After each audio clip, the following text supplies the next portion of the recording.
Consegue imaginar estas palavras? Saia da minha casa. Não preciso de uma filha doente. Foram as últimas palavras que meu pai me disse antes de me empurrar para uma tempestade de outubro e trancar a porta.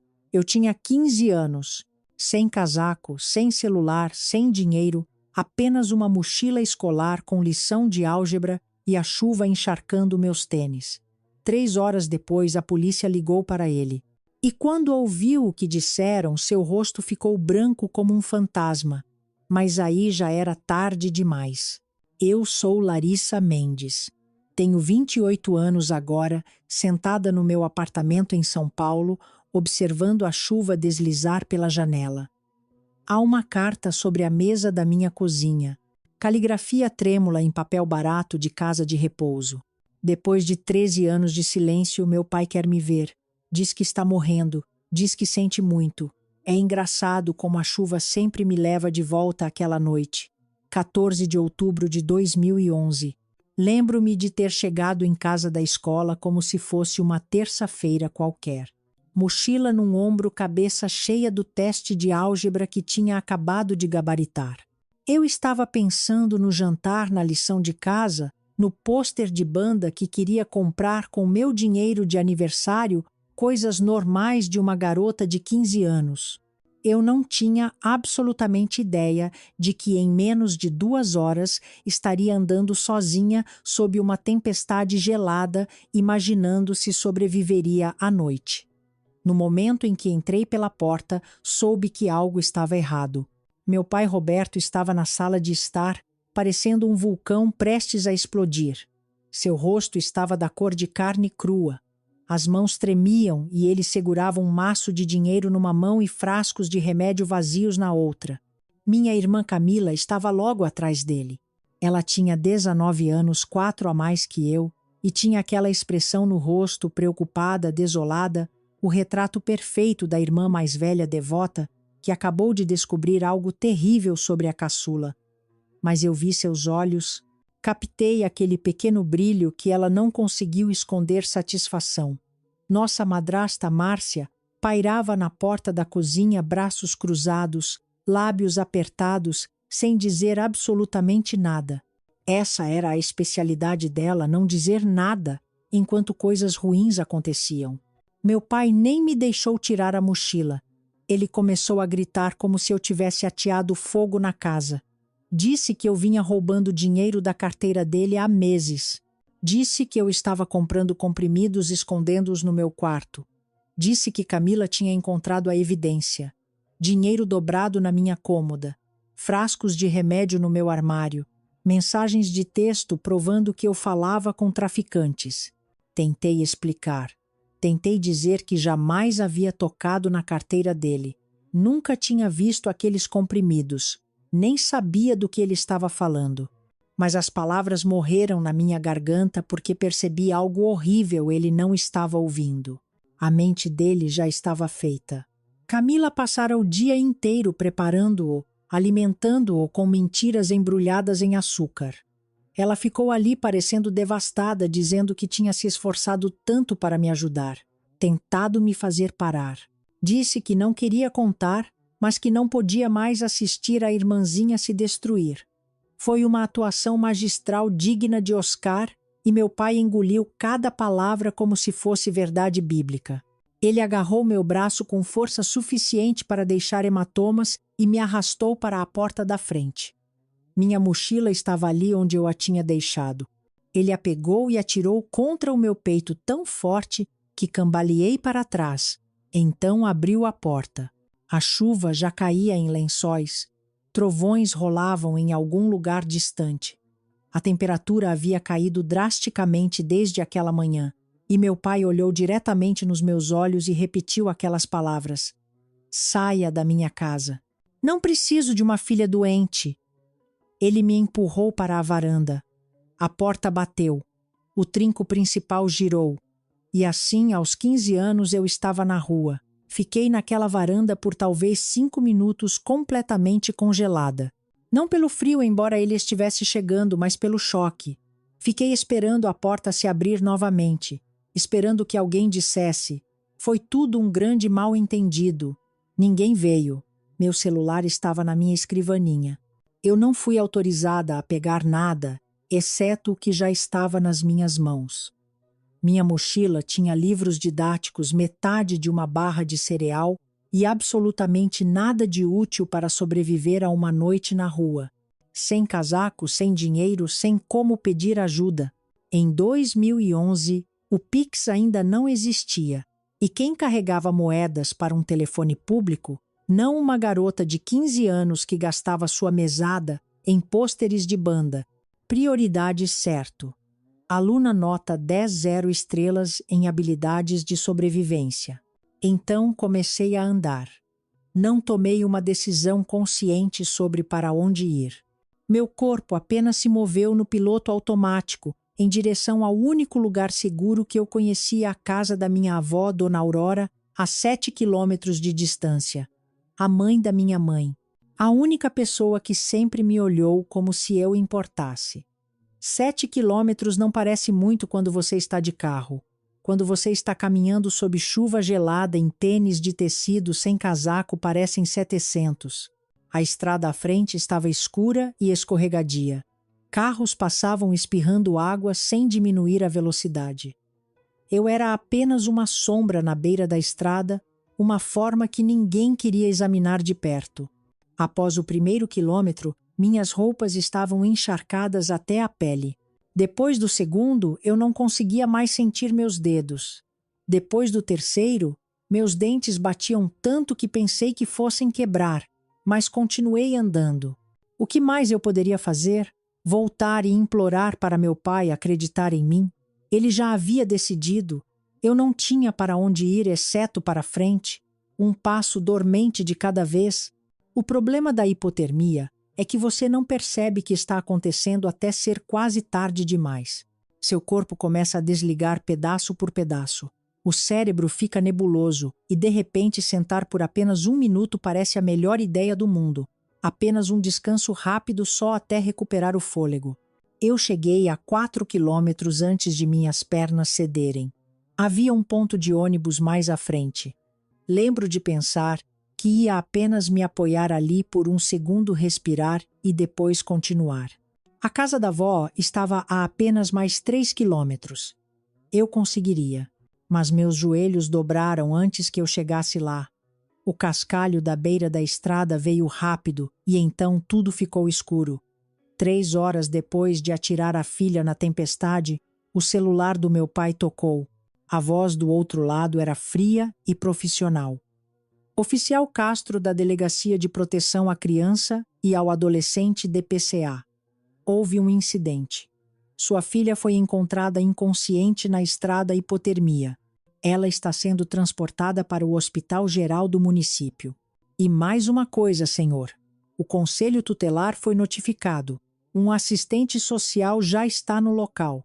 Temos algumas perguntas sobre por que uma garota de 15 anos estava andando sozinha em uma tempestade perigosa, sem casaco e sem celular. Precisamos que o senhor compareça ao hospital e traga quaisquer evidências que possua.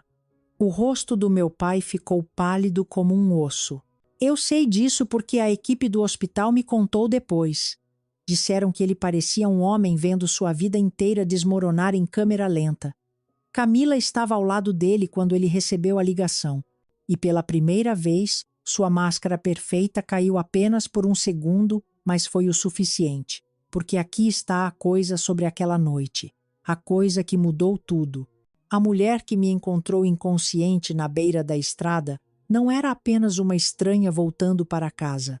O nome dela era Drorey Glória Azevedo, e ela passou 35 anos trabalhando como assistente social e consultora jurídica para o Conselho Tutelar.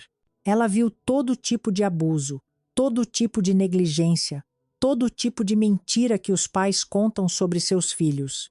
Ela sabia exatamente o que estava vendo quando encontrou uma adolescente na chuva sem casaco, sem celular e sem ninguém procurando por ela. E ela não ia deixar passar. Meu pai pensou que estava se livrando de um problema naquela noite. Pensou que estava limpando a casa, cortando a maçã podre, protegendo sua família de uma filha doente que não merecia seu amor. Mas o que ele realmente fez foi acender um pavio, e ele não tinha ideia do que estava prestes a explodir. Para entender o que aconteceu, para realmente entender por que minha irmã fez o que fez, preciso levá-los de volta para quando tudo começou a desmoronar. Minha mãe Patrícia morreu em 2006. Câncer. Eu tinha 10 anos. Camila tinha 14. Um dia tínhamos uma mãe que fazia panquecas nas manhãs de domingo e trançava meu cabelo para as fotos da escola. No dia seguinte, estávamos ao lado de uma cama de hospital, observando as máquinas apitarem mais devagar, até pararem completamente. Meu pai não lidou bem com isso.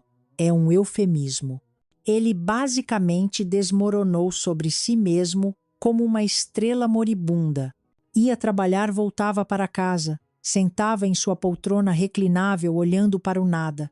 A casa poderia ter pegado fogo ao redor dele e não tenho certeza se ele teria notado. Então Camila assumiu. Aos 14, ela se tornou aquela que cozinhava o jantar, assinava as autorizações escolares e garantia que eu chegasse à escola na hora. Ela se tornou a responsável, a madura filha em quem meu pai podia se apoiar, e ele a elogiava constantemente. O que eu faria sem você, Camila? Você é tão adulta, Camila. Você é o pilar que mantém esta família unida, Camila. Acho que ele nunca perguntou como ela estava lidando com a morte de nossa par 2, mãe. Ele apenas esperava que ela lidasse com todo o resto. Meu pai tinha 2 pontos cegos na vida. Sua filha mais velha e sua amada poltrona reclinável. Ambos estavam gastos, caindo aos pedaços e precisavam desesperadamente ser substituídos, mas ele não conseguia ver. O que ninguém via, o que meu pai absolutamente se recusava a ver, era o que acontecia quando ele não estava olhando. Camila não estava apenas assumindo, ela estava construindo um reino. E em seu reino, eu era a camponesa que precisava ser mantida em seu lugar. Começou pequeno, dever de casa que misteriosamente desaparecia na noite anterior à entrega, autorizações de excursão que de alguma forma nunca chegavam aos meus professores, minha blusa favorita encolhia na lavagem, depois outra. Ops, deve ter sido um acidente. Convites de festa de aniversário que eu enviava, mas meus amigos nunca recebiam. Mensagens de colegas de classe que se perdiam. Uma reputação sendo construída tijolo por tijolo sem que eu soubesse. Ela ia aos meus professores com aquela expressão triste e preocupada e dizia que eu estava lutando após a morte de nossa mãe, que eu estava agindo mal em casa, que eles deveriam ser pacientes comigo porque eu estava passando por um momento tão difícil. Ela pintou um quadro de uma criança problemática e todos acreditaram nela porque ela era tão madura, tão responsável, tão carinhosa.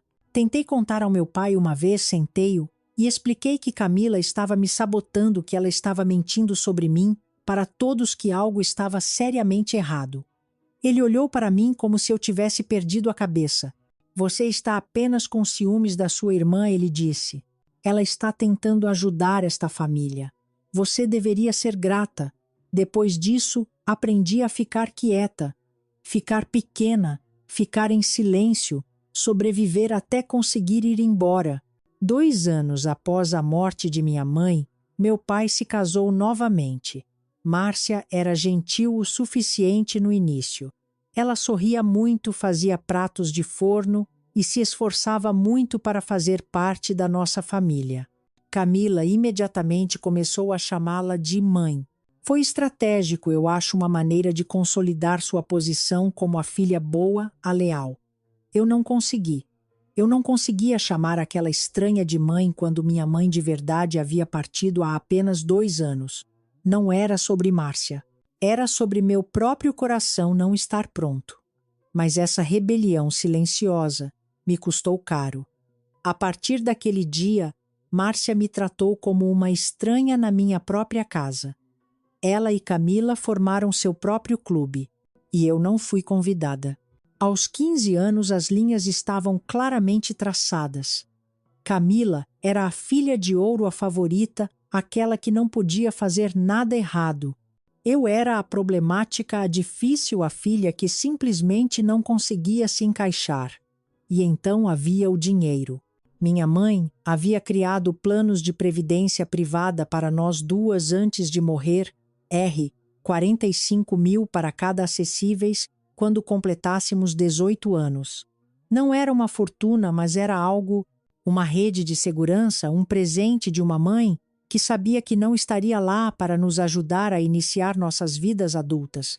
Camila completou 18 anos em 2009 e pegou sua parte imediatamente. Sumiu em 11 meses. Um carro esportivo chamativo, roupas de grife e presentes caros para seu namorado Renato Oliveira. Um cara de lábia com grandes ideias e absolutamente nenhuma renda legítima. 2 anos depois, quando fui expulsa, Camila estava completamente sem dinheiro. Sua previdência era uma memória distante e Renato estava sempre falando sobre sua próxima grande oportunidade, seu próximo esquema de investimento, o negócio que definitivamente nos faria ricos. Meus R45 000 estavam lá intocáveis, até 2014, quando eu faria 18 anos, a menos que algo acontecesse comigo primeiro. Veja bem, o plano da minha mãe tinha uma cláusula, um mecanismo de proteção que ela provavelmente pensou que nos ajudaria. Se uma das filhas fosse declarada legalmente incapaz ou fosse institucionalizada antes dos 21 anos, sua parte seria administrada por um guardião familiar nomeado pelo tribunal até que se recuperasse. Camila e Renato descobriram o que isso significava. Se eu fosse internada por abuso de substâncias, digamos, porque meu pai encontrou comprimidos, dinheiro e evidências de tráfico no meu quarto, então alguém precisaria administrar meu dinheiro em meu nome. Alguém responsável, alguém confiável, alguém como uma irmã mais velha, preocupada, que só queria o meu melhor. 45 mil. Esse era o meu valor para Camila. Esse foi o preço que ela colocou em sua própria irmã. Na semana anterior a ela destruir minha vida, ela colocou seu plano em movimento. Pequenos saques em dinheiro da conta do meu pai usando o cartão dele, ela sabia a senha porque lidava com todas as finanças domésticas, frascos de remédio vazios de Renato coletados e guardados. Um celular pré-pago, comprado em uma loja de conveniência carregado com mensagens de texto falsas. Na manhã de 14 de outubro, enquanto eu tomava café da manhã, pensando no meu teste de álgebra, Camila entrou sorrateiramente no meu quarto e plantou tudo. Dinheiro na minha gaveta da cômoda, comprimidos no meu armário, um papel com o número do celular pré-pago como prova do meu contato com o traficante. Então ela foi até nosso pai com lágrimas nos olhos e lhe contou que a filha mais nova tinha um segredo terrível. Ele acreditou em cada palavra. Por que não acreditaria Camila passara 9 anos sendo a filha perfeita, a responsável, aquela que nunca mentia? E eu passara 9 anos sendo pintada como a problemática antes mesmo de saber que o retrato existia. Quando entrei pela porta da frente depois da escola, meu julgamento já havia acabado. O veredito era culpada e a sentença era o exílio. Foi assim que acabei na estrada sob a chuva de outubro, caminhando em direção à casa da minha avó como se fosse a única luz restante no mundo. Mas Camila cometeu um erro, um pequeno erro em seu plano perfeito. Ela não levou em conta a doutora Glória Azevedo. Não me lembro muito do momento do desmaio, apenas o cascalho mordendo minhas palmas e depois nada, como se alguém tivesse desligado a televisão no meio de um programa. O que eu lembro é de acordar. Luzes fluorescentes, cheiro de antisséptico e limpador de piso industrial, um cobertor de hospital áspero, dobrado ao meu redor como se eu fosse algo frágil, algo que valia a pena proteger. Eu não me sentia assim há anos. E havia uma mulher sentada ao lado da minha cama. Cabelo prateado, puxado em um coque arrumado, óculos de leitura empoleirados no nariz, um romance de bolso fechado no colo. Ela parecia a avó de alguém daquelas que assam biscoitos e sempre tem lenços na bolsa. mas seus olhos eram penetrantes observadores catalogando tudo o que viam. Seu nome era Glória Azevedo. Ela tinha 67 anos, aposentada após 35 anos com serviços sociais. Ela viu todo tipo de crueldade que os adultos podem infligir às crianças. E em uma noite fria de outubro, voltando para a casa de sua reunião do Clube do Livro, seus faróis capturaram algo na beira da estrada. Uma adolescente inconsciente encharcada sozinha. Glória encostou o carro tão rápido que seu pneu cantou no asfalto. Ela tinha um cobertor de emergência no porta-malas, velhos hábitos de seus dias de DPCA, e me embrulhou como um burrito enquanto ligava para a emergência. Ela ficou comigo até a chegada da ambulância. Seguiu a ambulância até o hospital, e quando acordei 4 horas depois, ela ainda estava lá. Essa mulher salvou minha vida, não apenas porque me encontrou antes que a hipotermia terminasse o que a tempestade havia começado, mas porque ela era exatamente a pessoa certa no momento exato. Ela me entregou um copo de café quando abri os olhos. Café da cafeteria do hospital. Aquele tipo que tem gosto de arrependimento coado a 200 graus. Isto é terrível, ela disse. Mas está quente. Eu ri. Ri de verdade. E pela primeira vez em horas, talvez dias, ela sorriu de volta. Aquele sorriso sábio e gentil que dizia que ela entendia mais do que eu percebia. Aí está você, ela disse. Agora, por que você não me conta por que uma jovem de 15 anos estava andando sozinha na estrada, sob uma tempestade, sem casaco e sem celular? Então, eu contei tudo a ela. As acusações, a evidência plantada, os anos de manipulação de Camila. Contei coisas que nunca havia contado a ninguém porque ninguém nunca tinha realmente escutado. Glória apenas sentou, concordando ocasionalmente, nunca interrompendo, jamais duvidando. Quando terminei, ela ficou em silêncio por um longo momento. Então disse: "Eu acredito em você e vou ajudá-la a provar isso." Essas 9 palavras mudaram minha vida. Enquanto eu estava inconsciente e coisas estavam acontecendo. O hospital contatou a polícia porque uma menor havia sido encontrada em uma situação perigosa. A polícia tentou entrar em contato com meu parente mais próximo. Isso significava ligar para meu pai. Eu teria adorado ver o rosto dele quando o oficial Castro deu a notícia.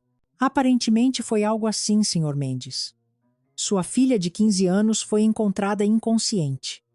Ela afirma que o senhor a expulsou de sua casa esta noite durante uma tempestade. Hipotermia. Ela está no hospital. Precisamos que o senhor venha. E senhor, o conselho tutelar foi notificado. Traga quaisquer evidências que o senhor tenha. Meu pai e Camila chegaram ao hospital por volta das 22h15 daquela noite. Eu já estava acordada, sentada na minha cama de hospital com Glória ao meu lado. Também na sala, uma assistente social do conselho tutelar chamada Maria Santos e um policial uniformizado. Não era exatamente o comitê de boas-vindas que meu pai estava esperando. Ele parecia abalado, não culpado ainda não. Apenas irritado e confuso, como se tudo fosse um grande inconveniente. Camila estava logo atrás dele e pela primeira vez na minha vida eu a vi nervosa. O sorriso sarcástico que ela usava quando eu saí não estava em lugar nenhum. Eles esperavam encontrar uma garota assustada e arrependida, pronta para confessar seus pecados e implorar para voltar para casa. Em vez disso, encontraram uma sala cheia de profissionais fazendo perguntas muito diretas sobre por que uma criança estava vagando sozinha em clima perigoso, sem meios de comunicação ou proteção. A dinâmica de poder tinha mudado, e Camila sentiu isso. Ela tentou seguir seu roteiro usual: irmã mais velha, preocupada, irmã mais nova, problemática. Nós só queremos o melhor para ela. Mas Maria Santos não estava comprando. 30 anos de serviço social lhe deram um radar finamente ajustado para a decepção, e Camila estava disparando todos os alarmes. Então minha avó chegou. Dona Aurora Mendes tinha 67 anos, uns 58 metros de pura determinação, e não estava de forma alguma com humor para bobagens. Minha mãe era sua única filha, e eu era sua única neta, e ela nunca confiou no meu pai ou em sua nova família. Ela morava a 40 minutos do hospital. Ela chegou em 25. Eu a ouvi antes de haver aquele clique distinto de saltos sensatos vindo pelo corredor em um ritmo que significava negócios. Ela varreu meu quarto como um pequeno furacão de cabelo prateado e imediatamente se posicionou entre mim e meu pai. Aquela é minha neta, ela anunciou a todos os presentes. O que este tolo fez agora, meu pai tentou explicar, tentou justificar, começou a falar sobre o roubo, os comprimidos, a evidência. Dona Aurora ouviu por cerca de 30 segundos antes de levantar uma mão. Roberto, ela disse, eu o conheço há 15 anos e você nunca foi o sujeito mais esperto, mas este pode ser seu momento mais burro. Você jogou uma criança numa tempestade baseado em quê? Comprimidos que surgiram do nada, dinheiro que se materializou magicamente. Você sequer perguntou o lado da história dela. Ele abriu a boca, fechou-a, abriu-a novamente. Dona Aurora assentiu. Foi o que eu pensei. Aqui está a coisa sobre minha avó. Ela não apenas me amava, ela lutava por mim. Naquela noite, enquanto eu estava exausta e em hipotermia na cama de um hospital, Dona Aurora Mendes foi para a guerra. Ela exigiu uma audiência de custódia de emergência. Ali mesmo naquela hora, era quase meia-noite, mas ela não se importava. Ela ligou para um juiz da vara de família que lhe devia um favor. Aparentemente, Dona Aurora tinha sido da Associação de Pais e Mestres com a esposa dele por 15 anos e conseguiu falar com ele. O assistente social do hospital apresentou os fatos. Uma menor, expulsa para condições climáticas perigosas, nenhuma investigação conduzida antes da expulsão, nenhuma tentativa de verificar as acusações. Criança encontrada inconsciente com hipotermia em estágio inicial. A evidência do pai não examinada por nenhum profissional. Às 0h30 da manhã, eu tinha um novo lar. A guarda temporária de emergência foi concedida a Dona Aurora Mendes com efeito imediato.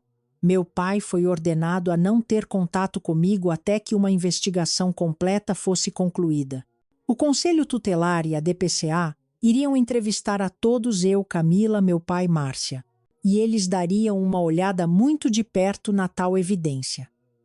Enquanto saíamos do hospital, meu pai tentou mais uma vez. Ele estendeu a mão na minha direção, começou a dizer algo. Dona Aurora se interpôs sem diminuir o passo. Você não pode tocá-la, ela disse. Você não pode falar com ela. Você teve sua chance de ser o pai dela e a jogou fora. Literalmente a jogou numa tempestade. Agora estamos indo embora. Ela me guiou até seu velho Fusca, aquele que ela dirigia desde antes de eu nascer, me ajudou a entrar no banco do passageiro. Dobrou outro cobertor ao meu redor, embora o aquecedor do carro já estivesse ligado. Eu olhei para ela com lágrimas escorrendo pelo rosto. Vó, eu nem tenho roupas limpas. Não tenho nada. Ela afagou minha mão, os olhos ferozes e gentis ao mesmo tempo. Querida, você me tem. E eu tenho um cartão de crédito. Amanhã vamos às compras. Esta noite você come sopa e dorme em uma cama onde ninguém vai jogá-la para fora jamais. Essa foi a primeira noite da minha nova vida. A casa da vó Aurora tinha 3 regras. Café da manhã, às 8h lição de casa antes da TV e absolutamente nenhuma bobagem antes do segundo cafezinho. Não era chique nem grande, mas era quente, seguro e cheio de amor. Pela primeira vez em anos senti que podia respirar, mas a história não tinha acabado. Nem de longe, 2 semanas depois, o investigador da DPCA ligou para minha avó. Dona Aurora, disse Maria Santos, talvez a senhora queira se sentar. Estivemos examinando as evidências que o Sr. Mendes forneceu. A linha do tempo não bate e encontramos algumas filmagens de segurança que contam uma história muito diferente. O plano perfeito de Camila estava prestes a desmoronar e ela não tinha ideia do que estava por vir. A investigação mudou tudo. Maria Santos não era apenas uma assistente social preenchendo formulários, ela era uma detetive de suéter. E ela não apenas olhou para a evidência, ela a rastreou. Cada comprovante, cada carimbo de hora, cada fio, e quanto mais ela puxava, mais a história perfeita de Camila se desfazia. Começou com o dinheiro. R. 800 hora AVIA. MSIDUENCUNTRIADUSNAMINHACUMUDA.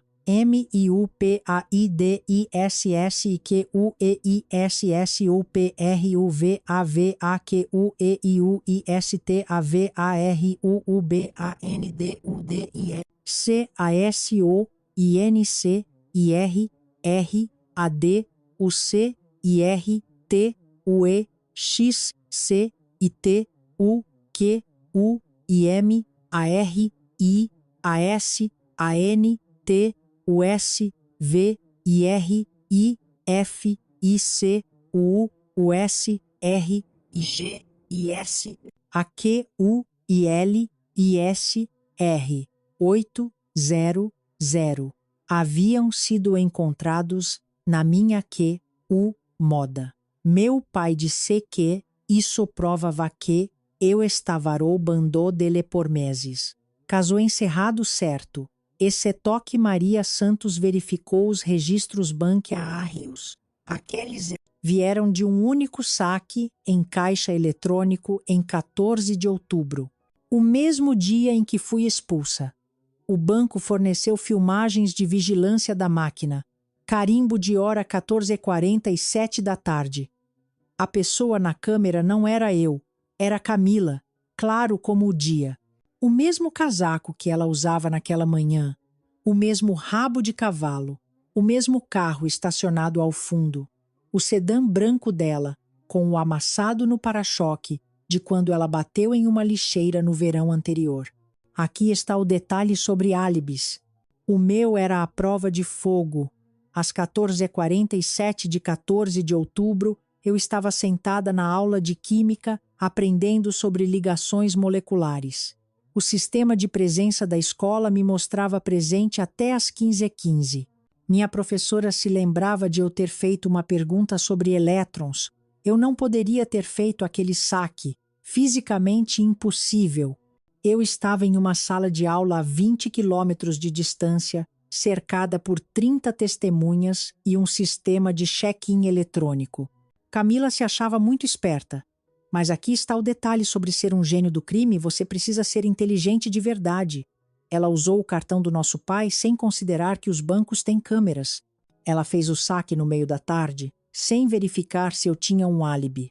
Ela comprou o celular pago em uma loja de conveniência, a 2 quarteirões de sua academia na câmera de legging e com o carro visível no estacionamento. Alguns criminosos usam capas. Camila usava roupas de ginástica e foi pega porque não se deu ao trabalho de dirigir mais 10 minutos. Então, houve os comprimidos. Os frascos plantados no meu armário foram rastreados até uma receita de Renato Oliveira. O namorado de Camila, o cara das grandes ideias, e nenhuma renda legítima. Medicação para ansiedade prescrita por seu médico, comprada na farmácia da Rua Carvalho. Maria Santos ligou para aquela farmácia. Descoberta interessante. Renato havia relatado o roubo daqueles comprimidos, preencheu um boletim de ocorrência e tudo alegando que alguém havia arrombado seu carro e os levado. Comportamento de cidadão preocupado. Exceto que ele registrou o boletim em 17 de outubro, 3 dias depois de eu ser expulsa. Se aqueles comprimidos já haviam sido roubados e escondidos no meu quarto em 14 de outubro, por que Renato esperou 3 dias para relatar o roubo? A resposta era óbvia, porque não foram roubados. Camila os pegou dele para plantar e depois ele os reportou como roubados para cobrir o rastro e conseguir uma nova receita. O atraso no BOL era como uma placa de neon piscando dizendo: nós planejamos isso. Mas a verdadeira prova cabal foi o celular pré-pago. As mensagens de texto falsas do traficante vieram de um telefone pré-pago, comprado em uma loja de conveniência em 10 de outubro, 4 dias antes de tudo desmoronar. Maria Santos rastreou a loja e solicitou a filmagem de segurança. A compradora era uma jovem, cabelo castanho, em rabo de cavalo, físico atlético, pagou em dinheiro, mas seu carro estava claramente visível através da janela. Um sedã branco com um amassado no para-choque. O mesmo carro, a mesma mulher, o mesmo rastro de migalhas de pão levando direto de volta a minha irmã. À medida que a investigação se aprofundava, um quadro ainda mais feio surgiu. Maria Santos começou a investigar as finanças da nossa família, especificamente os PIX e cheques emitidos na conta do meu pai nos últimos 2 anos. O que ela encontrou fez os R$ 800 parecerem troco. Alguém estava forjando transferências e cheques em nome do meu pai por quase 2 anos. Valores pequenos no início, 50 aqui, 100 ali, mas que se somaram. As assinaturas estavam próximas, mas não exatamente certas. O dinheiro ia para contas conectadas a Renato Oliveira e seus diversos empreendimentos. Montante total roubado pouco menos de R$18.000. Camila não apenas me incriminou, ela vinha roubando nosso pai às cegas por anos e precisava que eu sumisse antes que alguém percebesse. Minha avó, Dona Aurora, não ia deixar isso barato. Ela contratou o doutor Leonardo, um velho amigo da família que praticava direito de família há 30 anos. Ele conhecia minha mãe Patrícia desde o ensino fundamental. E quando Dona Aurora explicou o que havia acontecido, seu rosto endureceu de uma forma que me deixou feliz por ele estar do meu lado. Leonardo entrou com o pedido de guarda permanente imediatamente. Ele também entrou com uma ação civil contra Camila por fraude, estresse emocional e o que mais pudesse. E ele garantiu que minha previdência estivesse protegida com supervisão adicional para que ninguém pudesse tocá-la até eu completar 18 anos. Aquele ano me ensinou algo que carrego comigo até hoje. Mantenha registros de tudo. Todo recibo, toda mensagem, toda promessa que alguém faz, anote. Minha avó mantinha uma pasta para cada documento importante em sua vida. Contas, cartas, impostos. Ela chamava de meu seguro de papel. Depois de tudo o que aconteceu, comecei a fazer o mesmo. Eu tinha 16 anos e comprei meu primeiro arquivo. Ainda o tenho, ainda o uso. Alguns hábitos salvam sua vida. Morar com a avó Aurora era como aprender a respirar novamente depois de anos prendendo a respiração. A casa dela não era grande ou chique. 2 quartos, um banheiro, uma cozinha que cheirava a café e canela, mas era quente, era segura e ninguém ali estava tramando contra mim. Ela me matriculou em uma nova escola onde ninguém conhecia minha história. Fiz amigos de verdade pela primeira vez. Pessoas que gostavam de mim por quem eu era, não porque lhes contaram uma história sobre quem eu deveria ser. Comecei a fazer terapia finalmente processando anos de manipulação que eu havia absorvido sem sequer perceber. Dona Aurora não tinha muitas regras, mas era rigorosa quanto a uma coisa: jantar às 18 horas, sem exceções. Ela dizia que o caos podia esperar até depois do bife com batata. Honestamente, o melhor conselho que já recebi. Enquanto isso, o mundo do meu pai estava desmoronando. A investigação da DPCA colocou toda a casa dos Mendes sob um microscópio. Roberto foi interrogado várias vezes cada sessão, o deixando mais exausto e confuso. Como ele pôde perder tanto? Como ele pôde ser tão cego? Márcia começou a dormir no quarto de hóspedes. As conversas entre eles se tornaram curtas, tensas, carregadas de acusações que nenhum dos dois queria dizer em voz alta. E Camila estava furiosa. Não arrependida, jamais arrependida, apenas com raiva de que seu plano tivesse falhado. Ela culpava todos menos a si mesma. A investigadora era tendenciosa, a filmagem do banco era enganosa, os registros de Renato eram um mal-entendido. A coroa da filha de ouro estava escorregando e ela não suportava.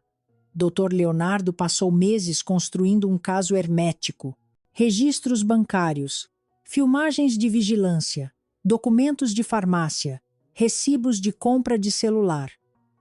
Ele coletou depoimentos de doutora, glória dos meus professores de vizinhos que notaram o carro de Camila entrando e saindo em horas estranhas.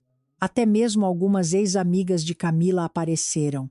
Acontece que ela havia queimado muitas pontes ao longo dos anos e as pessoas ficaram felizes em compartilhar histórias sobre suas mentiras, sua manipulação, sua crueldade casual. A data do tribunal foi marcada para março de 2012, mas um mês antes da audiência, algo inesperado aconteceu. Renato Oliveira foi preso no Paraná. Oficiais federais o pegaram por executar o mesmo golpe de investimento em 3 estados diferentes. Mais de 400 mil roubados de vítimas que confiaram suas economias a ele. Ele enfrentava sérias acusações federais, possivelmente 15 anos de prisão. Seu advogado fez uma ligação no dia seguinte. Renato estava pronto para cooperar, pronto para fazer um acordo, pronto para contar a verdade sobre tudo, incluindo sua namorada Camila e o que ela havia feito com a irmãzinha. As paredes estavam se fechando e Camila não tinha mais para onde correr. Renato Oliveira era muitas coisas. Um golpista, um mentiroso, um homem que construiu sua vida inteira na confiança e no dinheiro de outras pessoas. Mas ele não era leal. No momento em que os promotores federais lhe ofereceram uma sentença reduzida em troca de cooperação, ele cantou como um canário. Sua declaração escrita tinha 12 páginas. Ele confirmou tudo. O plano de me incriminar tinha sido ideia de Camila desde o início. Ela vinha roubando nosso pai por quase 2 anos, canalizando dinheiro para Renato para seus investimentos. Quando percebeu que seu roubo estava ficando mais difícil de esconder, ela decidiu que precisava de um bode expiatório. Esse bode expiatório era eu. Camila achou que eu era o alvo perfeito, a irmã mais nova, problemática, aquela que nunca se encaixou, aquela em quem ninguém acreditaria. Ela disse a Renato que me internar resolveria 2 problemas de uma vez. Ela teria alguém para culpar pelo dinheiro perdido, e ela ganharia acesso à minha previdência como minha guardiã, 45 mil. Isso é o que ela planejava roubar de mim enquanto eu ficava em alguma clínica drogada, desacreditada e completamente sozinha. Renato escreveu tudo. As sessões de planejamento, os frascos de comprimidos que ele forneceu o celular, pré-pago, que Camila comprou amanhã em que ela plantou a evidência no meu quarto, ele até incluiu mensagens de texto entre eles dos dias que antecederam 14 de outubro, mensagens que provavam que isso não foi impulsivo. Foi calculado, premeditado, frio. Sua linha final ficou comigo. Camila disse que a irmã dela era uma ninguém que não revidaria. Ela estava errada. Março de 2012, vara de família. Eu morava com a avó Aurora há 5 meses. Eu havia ganhado peso do tipo bom, o tipo que vem de refeições regulares e sono de verdade. Eu estava na lista de honra da minha nova escola. Comecei a lembrar como era ser uma adolescente normal. Mas ao entrar naquele tribunal, senti-me com 15 anos novamente assustada e pequena, imaginando se alguém acreditaria em mim. Dona Aurora apertou minha mão. Doutor, Leonardo assentiu tranquilizadoramente e Glória Azevedo também estava lá sentada na galeria, usando os mesmos óculos de leitura e a mesma expressão feroz que tinha na noite em que me encontrou. A audiência deveria ser sobre custódia, coisa simples, tornar a guarda temporária de Dona Aurora permanente, estabelecer obrigações de sustento, esse tipo de coisa. Mas transformou-se em algo muito maior. O promotor distrital havia se envolvido. Com a confissão de Renato e a montanha de evidências que Maria Santos havia compilado, isso não era mais apenas uma questão de tribunal de família. Havia acusações criminais em jogo. Camila sentou-se do outro lado do tribunal com um defensor público que ela conheceu 1 hora antes. Ela parecia menor do que eu, lembrava mais pálida. A filha de ouro confiante que controlara nossa casa por 1 década, agora parecia exatamente o que era uma jovem assustada cujas mentiras finalmente a alcançaram. Nosso pai sentou-se sozinho na galeria. Márcia se recusara a vir. Ele parecia ter envelhecido 10 anos em 5 meses. A evidência foi apresentada sistematicamente, profissionalmente, de forma devastadora. Filmagem do caixa eletrônico mostrando Camila fazendo o saque às 14h47. Meus registros de presença escolar provando que eu estava na aula de química naquele exato momento. Registros de farmácia mostrando o boletim de ocorrência de roubo convenientemente atrasado de Renato. Filmagem de segurança da loja de conveniência mostrando Camila comprando o celular pré-pago, 2 anos de transferências e cheques forjados, totalizando R$ 18.000. E a confissão de Renato. Lida no registro palavra por palavra, quando chegou a vez de Camila subir ao púlpito, ela tentou manter sua história, tentou parecer confusa e inocente e profundamente preocupada com sua irmã problemática. A promotora não estava com paciência. Ciória. Mendes, ela disse mostrando a fotografia do caixa eletrônico. É a senhora no Banco Nacional em 14 de outubro, às 14h47, Camila engoliu em seco. Ela olhou para a imagem de si mesma clara como a luz do dia.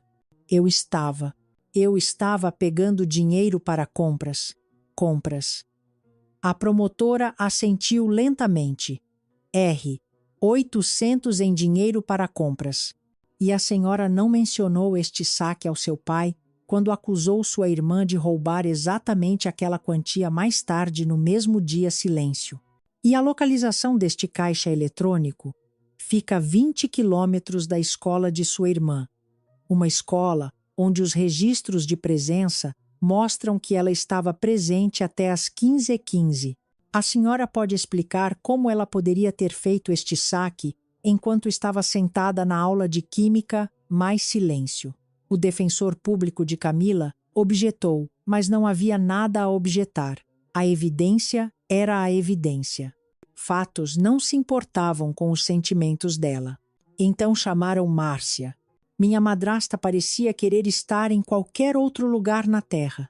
Ela passou anos ficando quieta, neutra, não se envolvendo. Mas aquilo era um tribunal e ela estava sob juramento. E de repente ficar quieta não era mais uma opção. A promotora perguntou a ela sobre a manhã de 14 de outubro. Ela viu algo incomum. A voz de Márcia estava mal acima de um sussurro. Camila entrou no quarto da Larissa naquela manhã por volta das 7h. Ela disse que estava pegando um elástico de cabelo. Ela saiu com um elástico de cabelo. Não, ela saiu de mãos vazias. E a senhora notou mais alguma coisa nos dias anteriores ao incidente. Márcia fechou os olhos. Ela parecia estar se preparando para o impacto. 2 dias antes ouvi Camila ao telefone com Renato. Ela disse, está tudo pronto. E então ela riu. O tribunal ficou em absoluto silêncio. Quando chamaram nosso pai para testemunhar, quase senti pena dele, quase.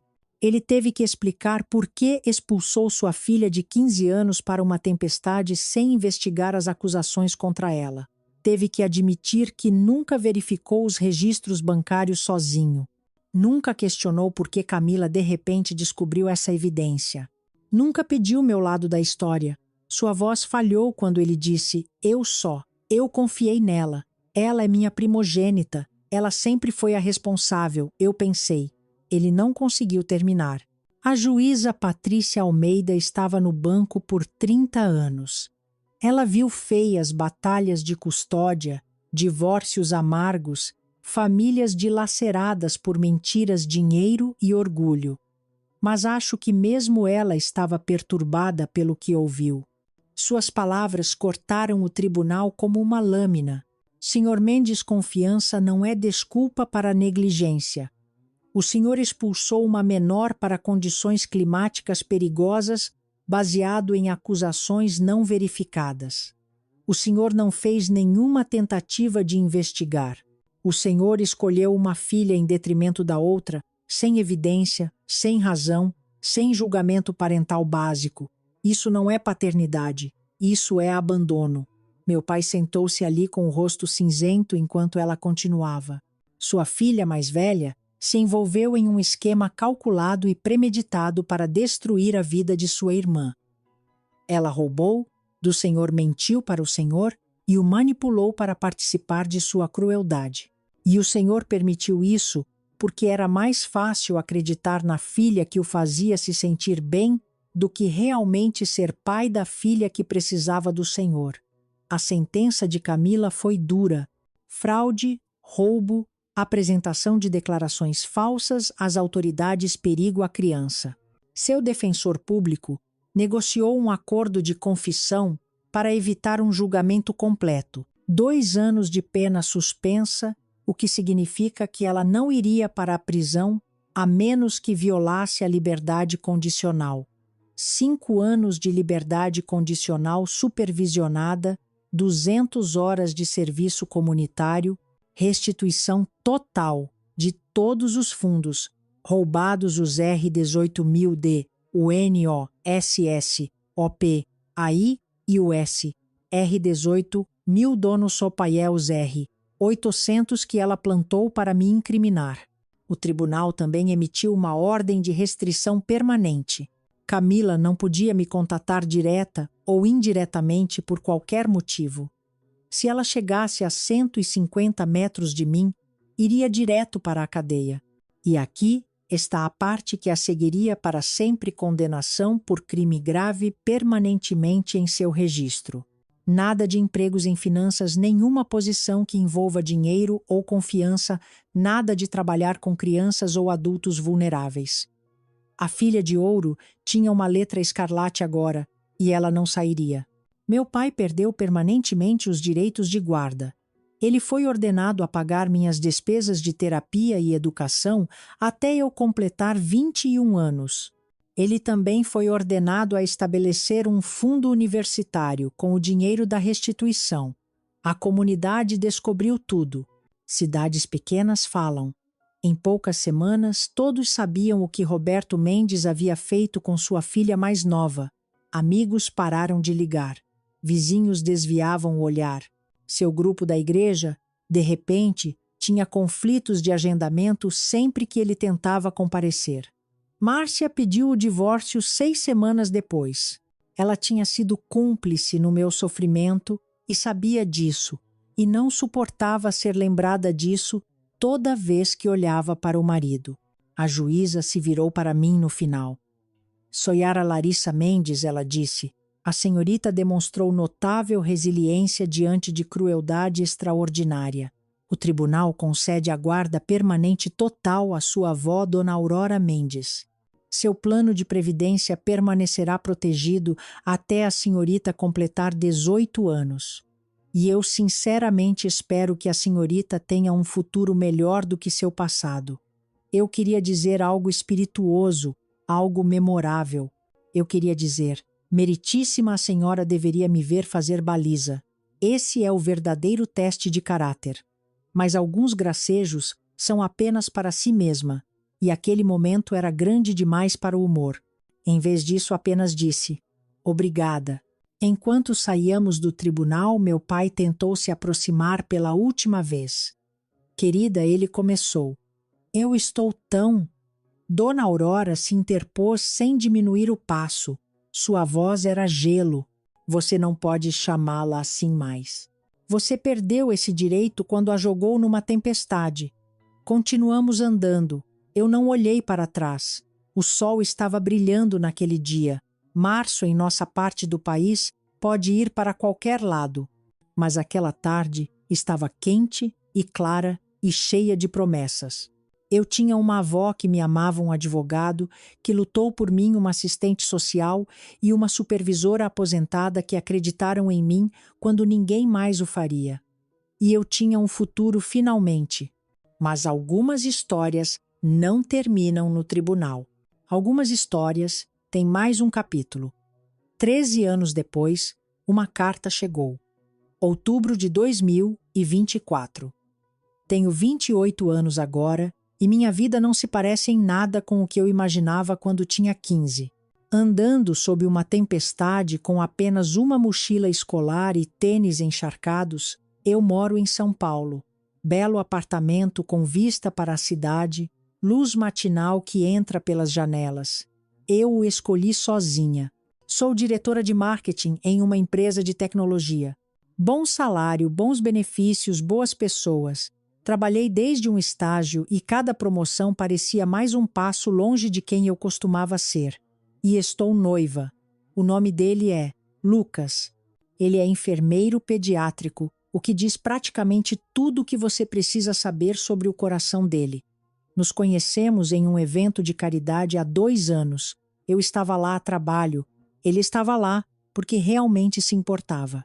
Ele derramou vinho no meu vestido, pediu desculpas por 10 minutos seguidos e depois me fez rir tanto que esqueci de ficar irritada. Vamos nos casar na primavera. A vida é boa. A vida é realmente, genuinamente, inacreditavelmente boa. Então a carta chegou. Veio para o endereço da minha avó. Dona Aurora ainda mora na mesma casa, ainda afiada aos 80 anos, ainda seguindo suas 3 regras. Café da manhã, às 8 horas, lição de casa, antes da TV, nenhuma bobagem antes do café. Algumas coisas nunca mudam. Ela me ligou, disse que algo havia chegado que eu precisava ver. A voz dela era cautelosa, neutra, do jeito que ela soa quando está tentando não influenciar minhas decisões. Eu dirigi até lá naquele fim de semana. O envelope era branco liso, papel barato, com caligrafia trêmula que eu mal reconheci. O endereço do remetente era Clínica Geriátrica, Recanto do Ipé, uma casa de repouso a cerca de 1 hora de onde cresci. Abri na mesa da cozinha de Dona Aurora com uma xícara de café esfriando nas minhas mãos. Querida Larissa, começou. Eu sei que não mereço pedir nada a você. Sei que você tem todos os motivos para jogar esta carta fora sem ler. Mas estou pedindo mesmo assim porque não me resta muito tempo e preciso dizer isto antes de partir. Estou no Recanto do IP agora. Tive um AVC há 2 anos. O lado esquerdo não funciona muito bem mais. Márcia foi embora há muito tempo. Levou metade de tudo e se mudou para o Nordeste com algum contador que conheceu online. A casa foi vendida. Não sobrou nada da vida que eu pensei ter. Camila veio me ver na semana passada. Eu não a deixei entrar no quarto. Não consigo olhar para ela. Não consigo ouvir a voz dela sem lembrar o que fiz por causa das mentiras dela. Você é a única que eu quero ver, a única para quem preciso pedir desculpas. Eu era seu pai e falhei com você da pior maneira que um pai pode falhar com um filho. Acreditei em mentiras em vez da verdade. Escolhi o conforto em vez da justiça. Joguei você fora como se você fosse nada. Eu sei que você não me deve nada. Mas se você puder encontrar em seu coração para vir apenas uma vez, eu gostaria de dizer que sinto muito pessoalmente antes que seja tarde demais. Seu pai Roberto. Fiquei sentada ali por muito tempo. O café esfriou. A luz da tarde mudou sobre a mesa. Dona Aurora não disse nada. Ela apenas esperou como sempre fez, deixando-me encontrar meu próprio caminho. 13 anos de silêncio. 13 anos construindo uma vida sem ele. Eu lhe devia alguma coisa? Não, eu não devia. Mas pensei na minha mãe. Pensei no tipo de pessoa que ela me criou para ser antes de morrer. Pensei em quebrar ciclos em vez de perpetuá-los. Decidi ir, não por ele e por mim. A casa de repouso era exatamente o que se esperava. Luzes fluorescentes, pisos industriais, o cheiro de desinfetante tentando encobrir o cheiro de fins. O quarto do meu pai era pequeno, cama de solteiro, uma janela, uma televisão montada na parede, passando algo que ninguém estava assistindo. Ele parecia 20 anos mais velho do que sua idade real, 73, mas poderia passar por 90. O AVC tinha tirado algo vital dele, deixando-o encolhido e cinzento e pequeno de uma forma que eu nunca tinha visto. Ele chorou quando entrei.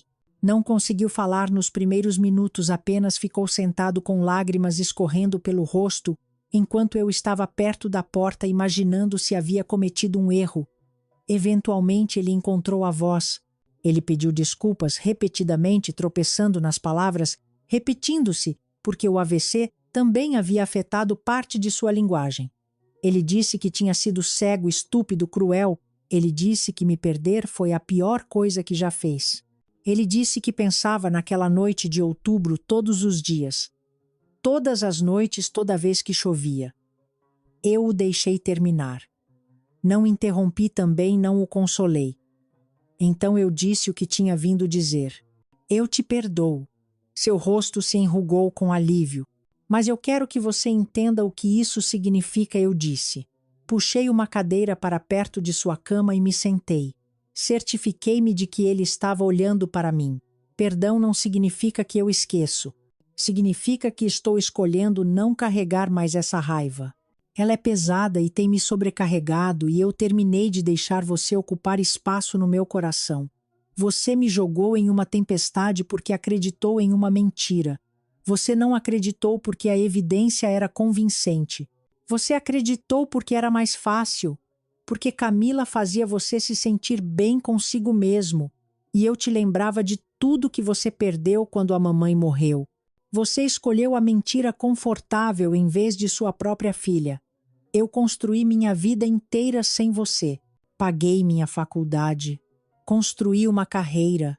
Estou me casando com um homem que nunca jamais me jogaria fora em uma garoa, muito menos em um furacão. Eu sou feliz, mas você precisa viver com o que fez. Esse não é mais o meu fardo para carregar. É o seu. Ele assentiu, as lágrimas ainda escorrendo. Eu não acho que lhe restavam palavras. Eu sei, ele finalmente conseguiu dizer.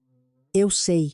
Eu só precisava que você soubesse que eu sinto muito. Eu precisava ver você uma última vez.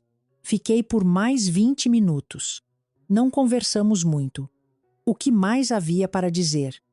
Eu falei sobre meu emprego, meu apartamento, Lucas, coisas superficiais, coisas seguras. Ele ouviu como se fosse a conversa mais importante de sua vida. Quando me levantei para sair, ele estendeu a mão boa, não agarrando, apenas alcançando. Eu deixei ele tocar meus dedos por um momento, então saí. No corredor, uma enfermeira me parou. Você é a filha dele, certo? A mais nova. Eu assenti. Ela olhou para trás para o quarto dele e depois para mim. Sua irmã veio na semana passada. Ele se recusou a vetô-la, nos mandou mandá-la embora. Fiquei muito quieta. Ele não a veria. A enfermeira balançou a cabeça, disse que ele só conseguia suportar pedir desculpas a uma filha e não era ela. Ele ficou bastante perturbado com isso, na verdade. Disse que não conseguia mais olhar para o rosto dela sem ver o que ela havia feito. Eu não sabia o que dizer a isso. Depois de todos esses anos sendo a rejeitada, a filha descartável, aquela que não era boa o suficiente, meu pai finalmente rejeitou Camila, a filha de ouro, a favorita, aquela em quem ele acreditou sem questionar. Tarde demais para importar, tarde demais para curar qualquer coisa, mas ainda assim algo se moveu no meu peito. Não perdão exatamente, eu já tinha dado isso. Algo mais como conclusão, como a última página de um livro muito longo finalmente virando. Eu saí daquela casa de repouso para o sol de outubro. O mesmo mês, clima diferente, vida diferente. 13 anos atrás, outubro significava chuva, traição e hipotermia. Agora, outubro significa folhas caindo e a primavera e o aniversário de quando minha vida real começou. Algumas tempestades não te destroem, elas te redirecionam.